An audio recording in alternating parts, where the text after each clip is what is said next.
વિશ્રામ 10મો બ્રહ્મરૂપ આત્માના સ્વરૂપ વિશે ભાગ 3 અવાચ્ય સિદ્ધાંત વર્ણન। શિષ્ય કહે, બ્રહ્મરૂપ આત્મા જ્યારે વાણીનો વિષય નથી તો સત ચિત આનંદ આદિ વિશેષણોથી તે કેવી રીતે કઈ જણાવી શકાય? જો પુનઃ મનવાળાનો વિષય નથી ને જાણવો કેવી રીતે પુનઃ? હા બરોબર ને?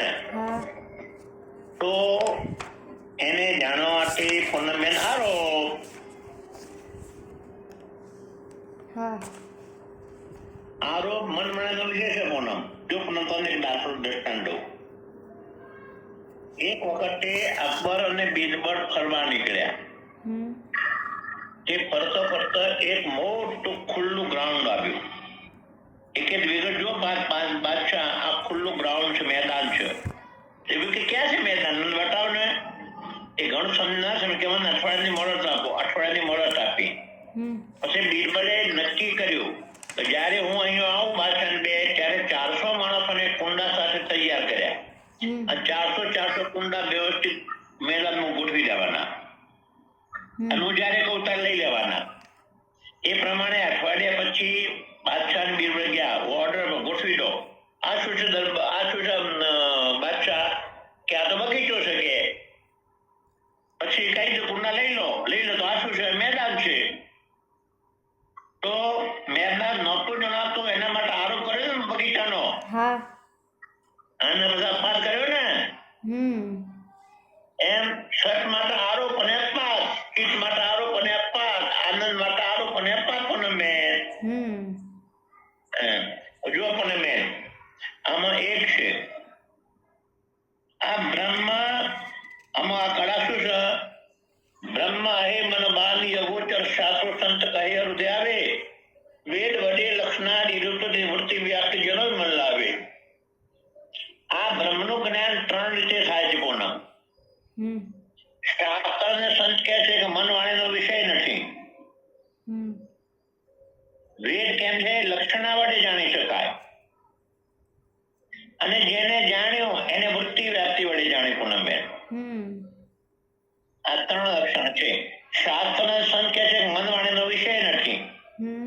વેદ એમ કહે છે કે લક્ષણા વડે જાણી શકાય અને અનુભવી વૃત્તિ વ્યાપ્તિ વડે જાણે। પૂનમ બેન કઈ લક્ષણા? ભાગ ત્યાગ। અને કઈ વૃત્તિ વ્યાપ્તિ પૂનમ બેન? વૃત્તિ વ્યાપ્તિ કે બહારના પદાર્થ જાણવા માટે આપણી અંતઃકરણની વૃત્તિ, જે પદાર્થ જાણ્યો તે અને એનો અનુભવ લીધો કે આ પદાર્થ મેં જાણ્યો, એ ફળ વ્યાપ્તિ। અને હવે બ્રહ્મ માટે એ જે વિશેષ પ્રકારના ચેતન એ જે છે ને કે અજ્ઞાન અને અજ્ઞાન કાર્યને બાદ કરી દે અને એ વૃત્તિ શાંત થઈ જાય। એટલે વૃત્તિ વ્યાપ્તિ નહીં, વૃત્તિ એનામાં હા બ્રહ્મ વૃત્તિ વ્યાપ્તિ ને ફળ વ્યાપ્તિ નહીં એમ। ફળ વ્યાપ્તિ ક્યાં જાય પૂનમ બેન? એ કુટસ્થમાં ભળી જાય। કુટસ્થ બની જાય, ભળી ના જાય। સીધા પાસે તો કુટસ્થ થઈ જાય ને પૂનમ બેન। હા એટલે બધા વિમાન એવું ના રહે કે ફળ વ્યાપ્તિ બહારના પદાર્થોમાં વૃત્તિ વ્યાપ્તિ ને ફળ વ્યાપ્તિ પૂનમ અને અંદર ફળ વ્યાપ્તિ ને વૃત્તિ વ્યાપ્તિ નહીં। એ વૃત્તિ વ્યાપ્તિ જેનો મન લાવે પૂનમ બેન। કારણ કે વૃત્તિ વડે જાણે છે ને, વૃત્તિ વિશેષ વૃત્તિ દ્વારા અજ્ઞાન દૂર કરે ને એટલે વૃત્તિ વ્યાપ્તિ કહી પૂનમ બેન। વાંચો હોય પૂનમ બેન। શિષ્ય કહે, બ્રહ્મરૂપ આત્મા જ્યારે વાણીનો વિષય નથી તો સચ્ચિત આનંદ આદિ વિશેષણોથી તે કેવી રીતે કઈ જણાવી શકાય? ગુરુ કહે, બ્રહ્મરૂપ આત્માના કેટલાક વિધેય વિશેષણો છે તથા કેટલાક નિષેધ્ય વિશેષણો છે। હમણાં આગલા 8માં ભણ્યા। સત છે, ચિત્ત છે એ પ્રમાણે વિધિ મુક્તિ બ્રહ્માનું બોધ કરનાર પદ શબ્દ વિધેય વિશેષણ કહેવાય અને અનંત અંત વગરના અખંડ ખંડ વગરના એ પ્રમાણે નિષેધ મુક્તિ બ્રહ્મનો બોધ કરનાર શબ્દો નિષેધ્ય વિશેષણ કહેવાય। એક સત આદિ જે વિધેય વિશેષણો છે તે પ્રપંચનો નિષેધ કરીને અવશેષ બાકી રહેતા બ્રહ્મનું લક્ષણાથી સાક્ષાત બોધન કરે છે। હવે એક વાંચતા કોનો વાંચે છે? ક્યાંથી વાંચું? એક વાચે ગુજરાતી છે નથી. એક વાચ. માયા તથા બ્રહ્મ આપેક્ષિત સત્યતા છે અને બ્રહ્મ નિરપેક્ષ સત્યતા છે. એ બંને મળીને સતપદનો વાચાર છે. તેમાંથી માયાની તથા પ્રપંચની સત્યતાનો ત્યાગ કરીએ તો કેવળ બ્રહ્મની સત્યતાની લક્ષ્ય રહે. પૂનમબેન સમજ્યા? હા સ્વામી, સમજી ગઈ. માયા અને પ્રપંચમાં અપેક્ષિત સત્યતા પૂનમબેન. શું કામ અપેક્ષિત સત્યતા પૂનમબેન? માયા અને પ્રપંચ અપેક્ષિતતા કોને કહેવાય પૂનમબેન? અપેક્ષિત અપેક્ષિતતા કોને કહેવાય પૂનમબેન? એકની અપેક્ષા કરતા બીજો ચડ્યા તો પણ બીજી કરતા ત્રીજો ચડ્યા તો નાનો હોય. હા એમ. એક કરતા બીજો મોટો હોય પણ ત્રીજા કરતા બીજો નાનો હોય. હા એમ. હા એમ પૂનમબેન અવિદ્યા કરતા માયા વ્યાપક પણ બ્રહ્મ કરતા માયા ઓછી. બ્રહ્મની અપેક્ષિત માયાની. હા. તે માયા અને પ્રપંચની આપેક્ષિત વાર્તા અને બ્રહ્મની વ્યાપકતા મળીને વાચાર. બ્રહ્મ અને માયા મળીને વાચાર પૂનમબેન એમ. હા. અને માયા કાઢતો માયાની અપેક્ષા કાઢતો એટલું બ્રહ્મ નિરપેક્ષ પૂનમબેન. બરોબર ને? એટલું બ્રહ્મ માનવાળીનો વિષય નથી. અને પૂનમબેન માયા અને બ્રહ્મની સાથેની વ્યાપકતા મનમાં વિષય છે પૂનમબેન. બરોબર ને? હા, એકલા બ્રહ્મ વિષય નથી પણ બ્રહ્મ અને માયા સાથે વિષય છે. પૂનમબેન હા. બ્રહ્મ અને માયા વાળું કયું બ્રહ્મ? બ્રહ્મ અને માયા વાળું કયું બ્રહ્મ? માયાની ઉપાધિ વાળું ચેતન આપણે શું કહીએ પૂનમબેન? વિશેષ ચેતન. હા, માયાની ઉપાધિ વાળું સામાન્ય. હા પૂનમબેન માયાની ઉપાધિ વાળું ચેતન કયું કહેવાય? શું કહેવાય છે પૂનમ? આપણે કુટસ ને એના એ તો જીવ આવે. હા પૂનમ ઈશ્વર ના કહેવાય? ઈશ્વર. હા ઈશ્વર. હા એ જ ઈશ્વર. કુટસ એટલે જીવનું ને ઈશ્વર એટલે માયાનું. હવે પૂનમ ઈશ્વરને આપણે જાણી શકીએ ને? હા. કઈ રીતે જાણી શકો પૂનમ ઈશ્વરને આપણે? તમે કહો. અરે સર્વજ્ઞ સર્વશક્તિમાન સર્વવ્યાપક છે. ના જાણે પૂનમ? એને જ્યારે ચેતન ઉપર માયાનો આવી ઉપાધિ એટલે આપણે ના જાણે ને સર્વજ્ઞ છે સર્વશક્તિમાન છે સર્વજ્ઞ છે સર્વવ્યાપક છે સર્વધિષ્ઠાન. અને એકલા બ્રહ્મ જાણી શકીએ પૂનમબેન? ના. માટે અને વાચારથી જાણી શકાય પૂનમબેન. એટલે માયા પ્રપંચની અપેક્ષિત વ્યાપકતા અને બ્રહ્મની બંને મળીને બ્રહ્મ પદનો વાચાર પૂનમબેન. અને માયા અને પ્રપંચને બાદ કરતો લક્ષાર્થ એને મન મળવાનો વિષય નથી પૂનમબેન. બરોબર ને?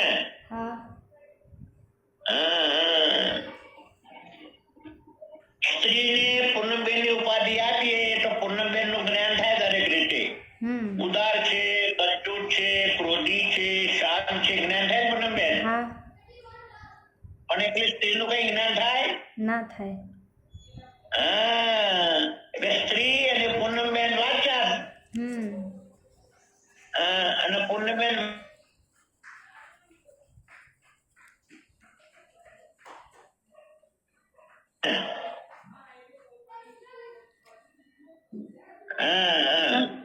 નેટવર્ક હાલી ગયું હતું.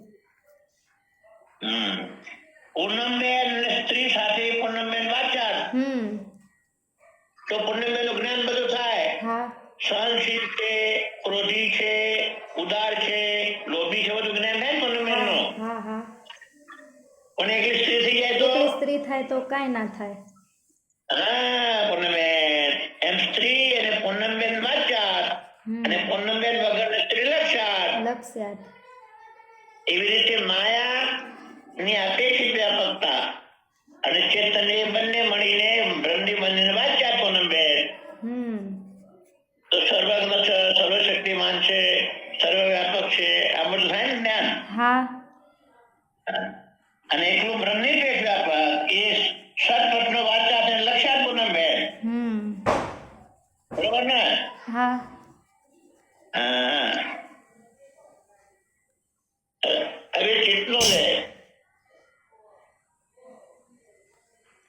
અંતઃકરણની વૃત્તિરૂપ જ્ઞાન અને ચેતનરૂપ જ્ઞાન બંને મળીને ચિત્તપદનો વાચાર્થ છે. વૃત્તિરૂપ જ્ઞાનને છોડી દઈને કેવળ ચેતનરૂપ જ્ઞાન લક્ષ્ય છે. વિષયાનંદ વૃત્તિ અને ચેતન બંને મળીને વાચાર્થ નામ, હા અને વૃત્તિ વગરનું ચેતન લક્ષાર્થ. આપણે પોના ભણી ગયા પોના હમણાં હાલ ત્યાં કીધું પોના હા શું કહે વૃત્તિ વ્યાપ્તિ ને ફળ વ્યાપ્તિ એમ નહીં, પણ કઈ વૃત્તિ અજ્ઞાનને દૂર કરે? વિશેષ વૃત્તિ જે આપણે માયા અને બરોબર છે. એ અજ્ઞાનને દૂર કરી વિશેષ ચેતન ક્યાં જાય પોના? સામાન્ય ચેતનમાં કુટસ્થ. હા, પછી એકલું સામાન્ય રહ્યું ના રહ્યું પોના હા મેં? એટલું સામાન્ય રહ્યું. હા એટલે જયારે વિશેષ ચેતન હતો, અંતઃકરણની વૃત્તિ હતી, એમાં સામાન્ય વિશેષ બે નહીં પોના? હા હા, એટલે અંતઃકરણ ની વૃત્તિ અને ચેતન બળી મને વાંચ્યા પૂનમ બેન. અને વૃત્તિ બાદ કરતો એકલો ચેતન લક્ષ્યા પૂનમ બેન જ્ઞાન નો. બરોબર પૂનમ બેન? હા હા સમજી. હા, વાંચો હવે. વિષયાનંદ, વાસનાનંદ અને બ્રહ્માનંદ ત્રણેય મળીને આનંદ પદનો વાચાર્થ છે. તેમાંથી વિષયાનંદ તથા વાસનાનંદનો ત્યાગ કરીએ તો કેવળ બ્રહ્માનંદ આનંદ પદનો લક્ષ્ય છે. બરોબર પૂનમ બેન? હા વિષયાનંદ અને વાસનાનંદ અને બ્રહ્માનંદ. આમ તો પૂનમ વિષયાનંદ અને વાસનાનંદ બ્રહ્માનંદ વગર ન હોય પૂનમ બેન. એટલે વિષયાનંદ અને વાસનાનંદ બાદ કરીએ તો એટલું બ્રહ્માનંદ લક્ષ્યા પૂનમ બેન. બરોબર ને હા પૂનમ બેન? વિષયાનંદ કોને કહેવાય અને વાસનાનંદ કોને કહેવાય પૂનમ બેન? વિષયો પ્રત્યે આપણે જે હોય એ આનંદ અને ના પૂનમ, વાસનાનંદ કોને કહેવાય પૂનમ બેન? નથી સમજી. પૂનમ બેન, વિષયની ઈચ્છા તે વાસનાનંદ પૂનમ એમ. અને વિષયને ભોગવીએ તે વાસનાનંદ પૂનમ એમ. પૂનમ સમજ પડી? હા હા હા વિષયની ઈચ્છા તે વાસનાનંદ પૂનમ, હા અને વિષયને ભોગવીએ તે વિષયાનંદ. વિષયાનંદ. હા પૂનમ ને આજે ફોન આવ્યો દુકાનેથી કે આજે સાંજે મસાલા ઢોસા બનાવજો. તો એ પૂનમ વાસનાનંદ. હા અને સાંજે આવીને મસાલા ઢોસા ખાધા એ વિષયાનંદ પૂનમ બેન. હા હા બરોબર પૂનમ બેન? હા સમજી. હા, ઈચ્છા એ વાસનાનંદ અને ભોગવી એ વિષયાનંદ પૂનમ. હા હા બરોબર ને? હા વાંચો હવે. માયા અને તેના કાર્ય આકાશાદિમાં આપેક્ષિત વ્યાપકતા છે અને બ્રહ્મ આત્મામાં નિરપેક્ષ વ્યાપકતા છે. બંને મળીને બ્રહ્મ વિભુ પદનો વાચ્યાર્થ છે. કેવળ બ્રહ્મ પદનો લક્ષ્યાર્થ છે. હવે જો સત ચિત આનંદ થઈ ગયો પણ હવે વ્યાપકતા આવી. માયાનું કાર્ય આકાશ અને બ્રહ્મ એ બંનેને વ્યાપકતાનો વાચાર. માયાનું કાર્ય આકાશ, આકાશની વ્યાપકતા અને બ્રહ્મની વ્યાપકતા મળીને વ્યાપકતાનો વાચાર પણ બેન. સમજ પડી? હા હા અને આકાશની વ્યાપકતા બાદ કરી એક તો બ્રહ્મની પેક્ષ વ્યાપક લક્ષાર્થ. હા હા ઉપાધિ સાથેનો વાચ્યાર્થ, ઉપાધિ વગરનો લક્ષાર્થ પણ મેં. બરોબર ને? હા હા સાભાસ બુદ્ધિમાં આપેક્ષિત સ્વયં પ્રકાશતા છે અને ચેતનમાં નિરપેક્ષ સ્વયં પ્રકાશતા છે. એ બંને મળીને સ્વયં પ્રકાશ પક્ષનો વાચાર્થ છે અને કેવળ બુદ્ધિની પ્રકાશતા અને બ્રહ્મની પ્રકાશતા વાચાર્થ. અને બુદ્ધિની પ્રકાશતા મૂકીએ તો બ્રહ્મની દેખલો.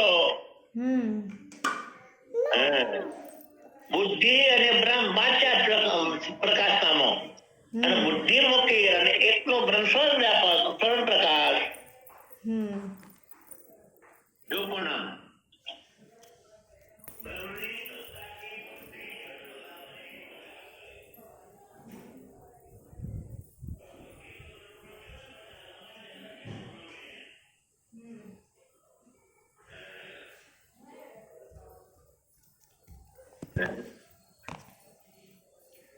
રજૂ આદિકમાં અપેક્ષિત અવિકારિતા છે અને ચેતનમાં નિરપેક્ષ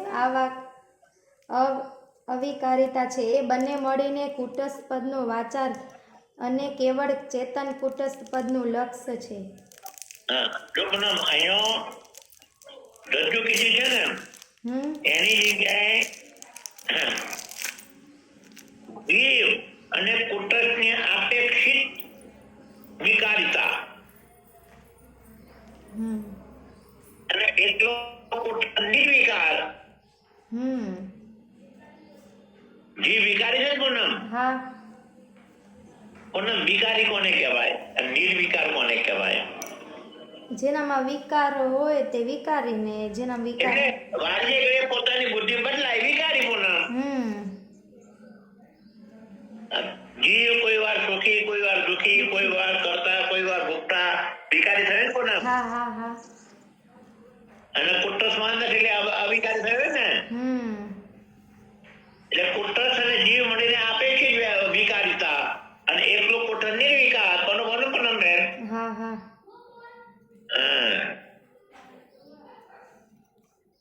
લૌકિક સાથી અને માયા તથા અવિદ્યા ઉપહિત ચેતન બ્રહ્મ અને આત્મા બંને મળીને સાક્ષી પદનો વાચાર્થ છે અને કેવળ માયા તથા અવિદ્યા ઉપાધિત ચેતન સાક્ષી પદનું લક્ષ છે.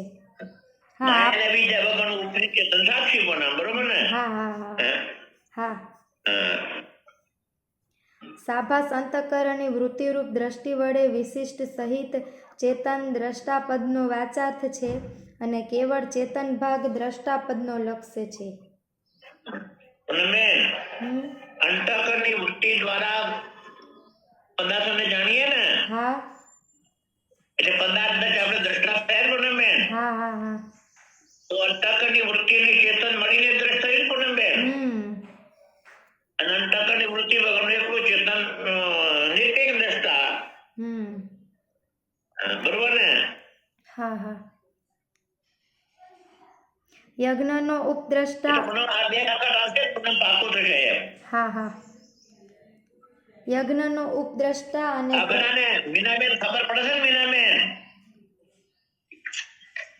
સ્વામીજી હમણાં જ આવી એટલે સમજવાની કોશિશ કરું છું, સમજુ છું, થોડું થોડું સમજાય છે. કેમ કે કાલનો ક્લાસ ન થઈ શક્યો ને મારાથી. હું કાલે છે ને અહીંયા જ આવીશું, બેંગ્લોર આવીશું. તો કાલે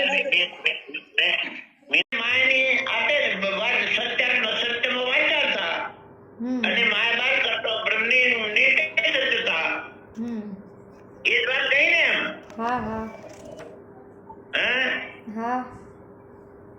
ના સમજ પડી કોણ બેન? હા સ્વામીજી, આપણે પંચીકરણ તો ભણ્યા હતા કે આપણે જીવ નું હતું તો જીવ અને કુટસ્થ એ હતું ઈશ્વર અને બ્રહ્મ ઉપાધિ વાળો અવિદ્યાનો ઉપાધિ વાળો હતો એ જીવ અને કુટસ્થ થયો પછી લક્ષાર્થ. શું કે છે ઉર્મિલાબેન? હવે એવી રીતે ચિત્તની અંતઃકરણની વૃત્તિ એટલે છે એ મારી વાચાર અને અંતઃકરણની વૃત્તિ વગરનો ચિત્ત લક્ષાર્થ એમ. અંતઃકરણની વૃત્તિ વાળો જીવ લક્ષાર્થ. અંતઃકરણની વૃત્તિ અને ચિત્ત એ બંને મળીને વાચાર્થ એમ. અંતઃકરણની વૃત્તિમાં ચિત્ત હોય ને એમ. અંતઃકરણની વૃત્તિમાં જઈને તમે વિશેષ ચેતન કરશો. આવીશું ને નેટવર્ક કે મારા પાસે છે ને એકદમ બરોબર નથી મોબાઈલ. આપણે વિશેષ ચેતન નથી લેતા. વિશેષ ચેતન ઉપયોગ ક્યાં કરીએ છીએ? આપણે વિશેષ સ્વામીજી જયારે આપણે એવું હતું ને સામાન્ય ચેતન થી વિશેષ ચેતન હોય ત્યારે પછી હતું ને એના ઉદાહરણ શું હતા કે પછી સામાન્ય પછી વિશેષ ચેતન લય પામી જાય સામાન્ય ચેતન બની જાય. વિશેષ ચેતનથી શું થાય છે? અરે એને નિવૃત્ત કરે. હા નિવૃત્ત કરે. હા સ્વામીજી. એ વિશેષ ચેતન કોને કહેવાય? આપણે એના ઉદાહરણ શું હતા કે જેમ અરે અંતઃકરણની વૃત્તિમાં ચેતન અને ચિત્ત એ બે છે વિચાર બંધન એમ. હા સ્વામીજી. અને અંતઃકરણની વૃત્તિ બંને મળીને ચિત્ત વાચાર છે એમ. અચ્છા. અને અંતઃકરણની વૃત્તિ વગરનો ચિત્ત એ લક્ષાર છે એમ. બરોબર. એ ચિત્ત વગર અંતઃકરણની વૃત્તિ ચેતન વાળી ના થઈ શકે એમ. હા એ સત અને ચિત્ત છે એ ચિત્ત વગર અંતઃકરણની વૃત્તિ ચેતન વાળી ના થઈ શકાય એમ. અંતઃકરણની વૃત્તિ જડ છે. હા. એ ચિત્ત મળે તો જ ચેતન વાળી થઈ શકે એમ. અચ્છા ચિત્ત આવે હા તો જે આગળ કાર્ય કરે સોચે વિચારે કઈ પણ. હા એટલે એકલું ચિત્ત લક્ષાર. ખાલી ચિત્ત તો લક્ષાર્થી છે. ઠીક છે. વિષયાનંદ વાસનાનંદ બ્રહ્માનંદ ત્રણે મળીને આનંદનો વાચાર. વિષયાનંદ વાસનાનંદ બાદ કરી એકલો આનંદ એકલો બ્રહ્માનંદ એ લક્ષાર. બરોબર સ્વામી. વિષયાનંદ એ વાસનાનંદ બ્રહ્માનંદ સિવાય ના હોય એમ. બ્રહ્માનંદ હોય તો જ વિષયાનંદ વાસનાનંદ હોય એમ. એટલે વિષયાનંદ વાસનાનંદ અને બ્રહ્માનંદ ત્રણે મળીને બ્રહ્મપદનો વાચાર. અને વિષયાનંદ વાસનાનંદ બાદ કરી એકલો બ્રહ્માનંદ લક્ષાર. હા સ્વામી. આકાશની વ્યાપકતા અને બ્રહ્મની વ્યાપકતા મળીને આકાશનો વ્યાપક પદનો વાચાર. આકાશને બાદ કરતી એકલો બ્રહ્મપદની વ્યાપકતા લક્ષાર.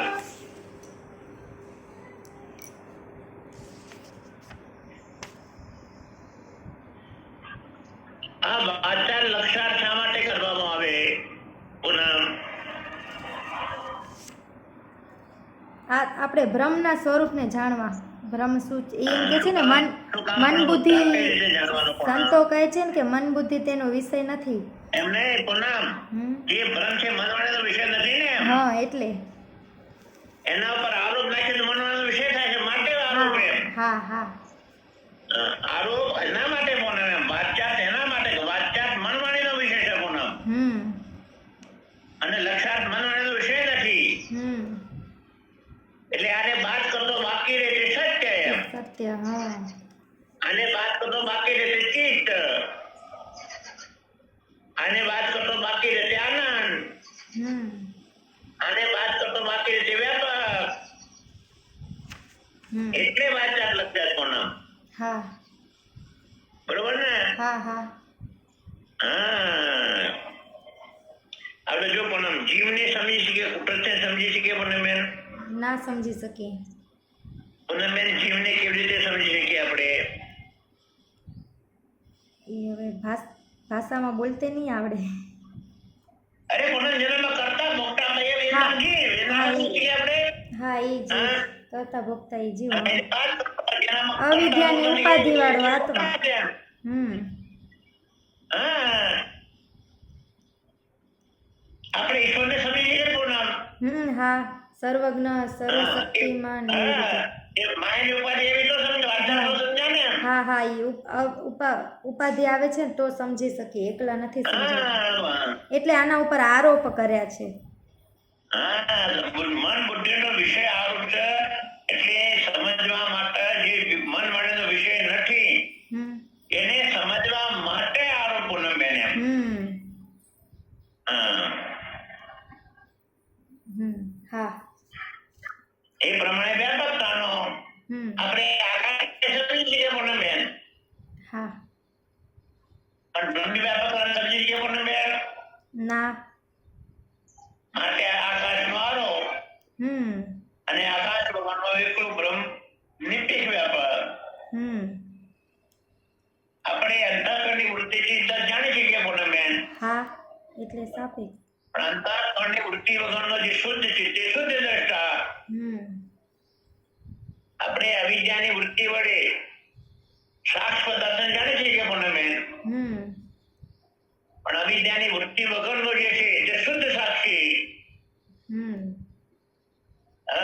વાચાને લક્ષાર્થ પૂનમ બેન. વાચા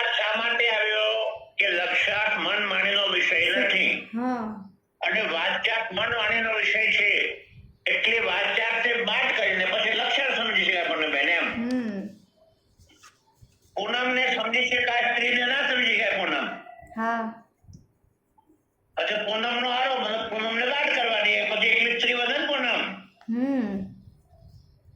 સ્ત્રીને મન વાણીનો ચિત્તમાં સ્ત્રી છે અને પૂનમ તો ક્રોધી છે સહન કરવાવાળી છે પછી લોભી છે કંજૂસ છે આ બધું પૂનમ કહી શકાય ને પૂનમ હા પણ પૂનમ વાત કરી સ્ત્રીને કહી તો સ્ત્રીને સ્ત્રીને કાંઈ ના કહી શકાય એમ હા પણ એકલી સ્ત્રી સમજ નથી આવતી એટલે આ બધા આરોપ કરીએ એટલે એકલું સત ન સમજાય એકલું ચિત્ત ન સમજાય એકલું આનંદ ન સમજાય એકલી વ્યાપકતા ન સમજાય એકલું દ્રશ્ય ન સમજાય એકલું દ્રષ્ટા ન સમજાય એકલું સાક્ષી ન સમજાય એના માટે બનાવવા બધા આરોપ બરોબર બનાવ હા સ્વામીજી એટલે ચેતન અને અવિદ્યા બંને મળીને આરોપ અને માયાને બાદ કરવો ધારો કે આમાં માયાની સત્યતા અને બ્રહ્મની સત્તા બે ભેગા થયા માયા બાદ કરો એકલું બાકી બ્રહ્મની સત્યતા અંતઃકરણની વૃત્તિ ઉમેરી અને ચિત્ત અંતઃકરણ બાદ કરતો ચિત્ત એકલું લક્ષાર્થ આનંદમાં વિષયાનંદ ને વિષયાનંદ વાસનાનંદ બ્રહ્માનંદ ત્રણેય વિષયાનંદ બાદ કરતો એકલું બ્રહ્માનંદ લક્ષાર્થોનું વ્યાપકતામાં આકાશની વ્યાપકતા અને બ્રહ્મની વ્યાપકતા મળીને વાચાર આકાશની વ્યાપકતા બહાર કરતો બ્રહ્મની વ્યાપકતા લક્ષાર્થ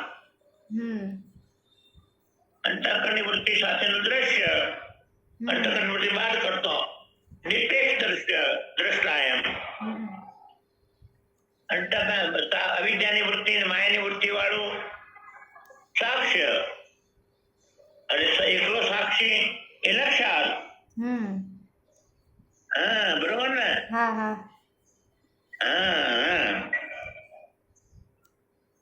કેવળ ચેતન ભાગ દ્રષ્ટા પદનો લક્ષ્ય છે યજ્ઞ હમણાં કયા પેજમાં છે જરા કે તો 105 હા ઠીક હવે યજ્ઞનો ઉપદ્રષ્ટા અને પ્રત્યાઘાતમાં બંને મળીને ઉપદ્રષ્ટા પદનો વાચાર્થ છે અને કેવળ પ્રત્યાઘાતમાં ઉપદ્રષ્ટા પદનો લક્ષ્ય છે પ્રત્યાઘાતમાં એટલે પૂનમ આત્મા અને ઉપદ્રષ્ટા બંને પડે વાચાર પૂનમ અને ઉપદ્રષ્ટા બાદ કરતો એકલો આત્મા લક્ષાર પૂનમ બરોબર ને લોકગત એકાકી પુરુષ અને સજાત્યાદિ ભેદ રહિત બ્રહ્મ એક પદનું વાચ્યાર્થ છે અને કેવળ બ્રહ્મ એક પદનું લક્ષ્યાર્થ છે અને બીજા જે વિધેય વિશેષણો નથી કયા તેમાં વાચાર્થ અને લક્ષ્યાર્થ અર્થ સમજવા ઉપર પ્રમાણે પ્રયત્ન કરવો આ પ્રમાણે પ્રપંચના અસદ આદિ વિશેષણોના નિષેધક સદ આદિ શબ્દોના અર્થોમાં પણ ભાગ ત્યાગ લક્ષણાની પ્રવૃત્તિ કરવી અને અનંત અખંડાદિ જે નિષેધ્ય વિશેષણો છે તે તો સાક્ષાત પ્રપંચનો જ નિષેધ કરે છે એટલે તેનાથી વિલક્ષણ બ્રહ્મરૂપ આત્માની સહજ સિદ્ધિ થાય છે માટે બ્રહ્મરૂપ હા સ્વામીજી એ પૂનમ એનામાં અંત શા માટે એનામાં એ અનંત શા માટે પૂનમ અનંત કોને કહેવાય કેમ કે એનો જન્મ જ નથી તો અનંતમાં જન્મ હોય જન્મ નથી ને અંતે નથી એટલે અનંત અનંતમાં શું હોય કોણ અંત વાળું કોણ હોય પૂનમ વ્યાપક એટલે દેશ કાળ હતું ને દેશ અને કાળ દેશ કાળ વસ્તુથી એનો અંત નથી પૂનમ દેશ કાળ અને વસ્તુથી શું કામ દેશ કાળ વસ્તુ નથી પૂનમ સર્વનો અધિષ્ઠાન હોવાથી નહીં બધું બોલવાનું જો એને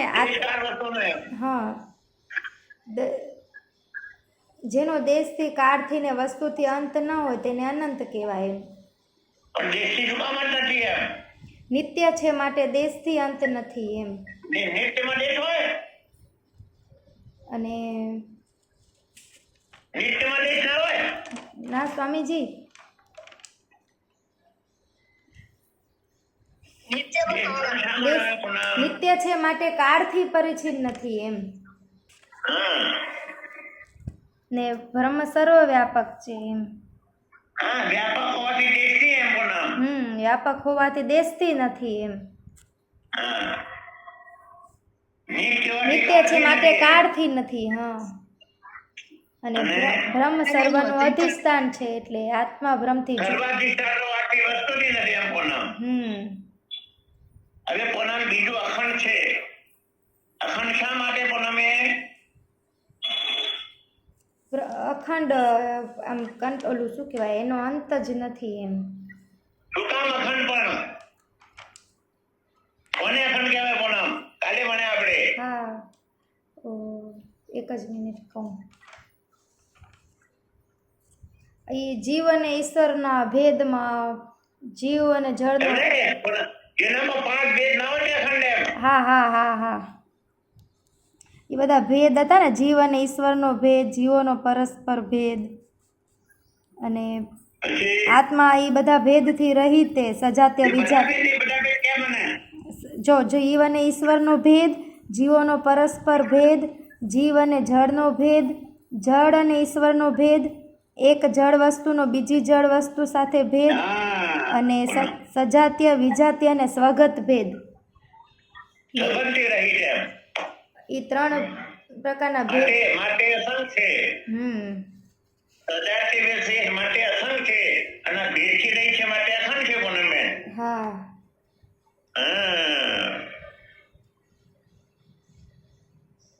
અજન્મ શું કામ પૂનમ બેન?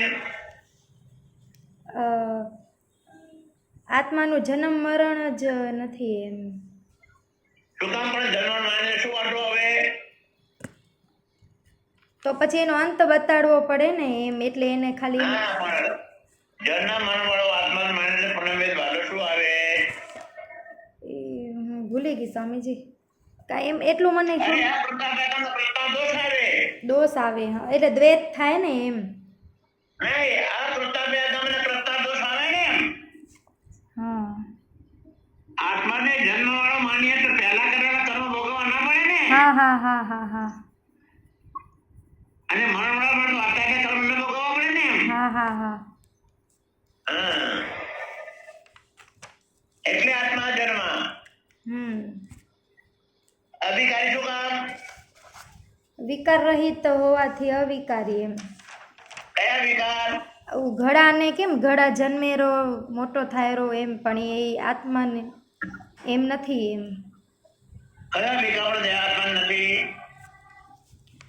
જો વૃદ્ધિ, ઘડો યુવાન થાય, પકવાય એના ઘણાને આત્માને કોના વિકાર નથી એમ? એને દેહના વિકારો નથી. વિકારો વાળો કોણ છે? વિકાર વાળો દેહ છે. હા, તો દેહના વિકાર છે. મેં કહેવાનું ઘણા શું લેવા દેવા આત્માને ને? હા, એ દેહની સાથે રહે ને તો એને વિકાર લાગતો નથી એમ. પૂનમ આ બધું માનું. અપરિણામી શું કામ છે? અપરિમાણ શું કામ છે? શું કીધું? પરિમાણ એટલે માપ એના માને છે. લાંબો ટૂંકો લાંબો પડો કે શું કામ નથી?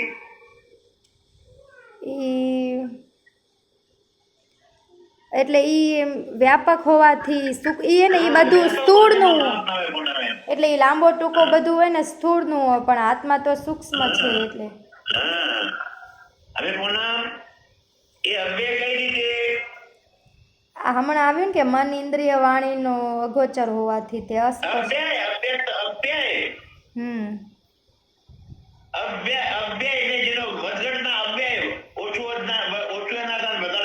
હા, એવું પૂર્ણમદમ પૂર્ણમિદમ એના જેમ કે પૂર્ણ બ્રહ્મથી પૂર્ણ જગત નીકળે છે ને તોય બ્રહ્મ એવું ને એવું જ રહે, અને એ જગત પાછું બ્રહ્મ મળી જાય રહ્યું ને લય પામી જાય તો એ એવું ને એવું જ રહે. એટલે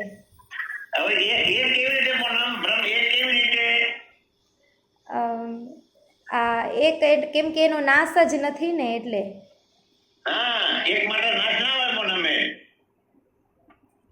પોતે સરથી રહિત છે તેથી તે એક. ના પૂનમબેન, હા, અનેકતા કોનામાં પૂનમ? જીવોમાં. જીવો નહીં પૂનમ, અનેકતા જાતિમાં હોય. હા હા હા હા. અનેકતા શામાં હોય પૂનમ? જાતિમાં હોય ને. હા હા એની કોઈ જાતિ ન હોય એની જાતિ પૂનમબેન. ના હોવાથી. હા હા.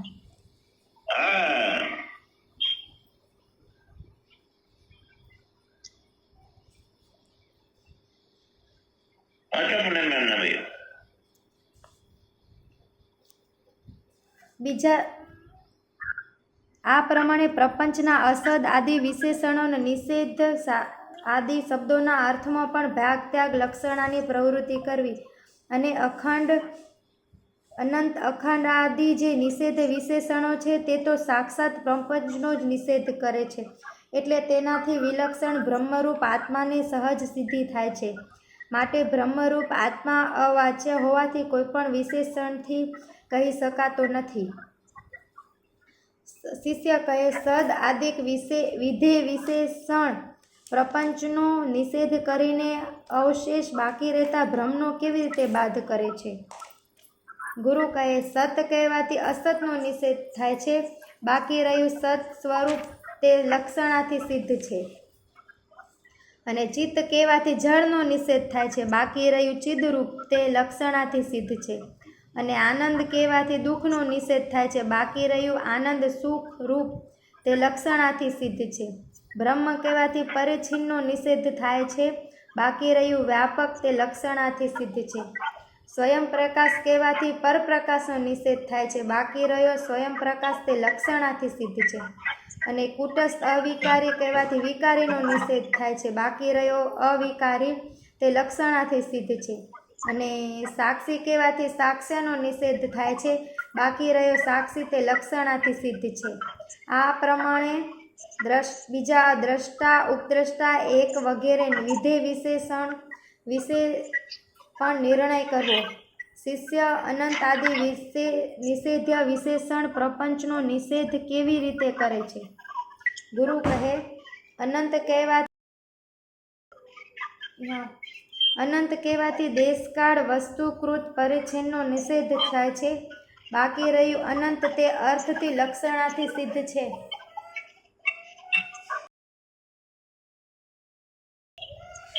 આ પ્રમાણે બીજા નિષેધ્ય વિશેષણોના સંબંધમાં ઘટાવી લેવું.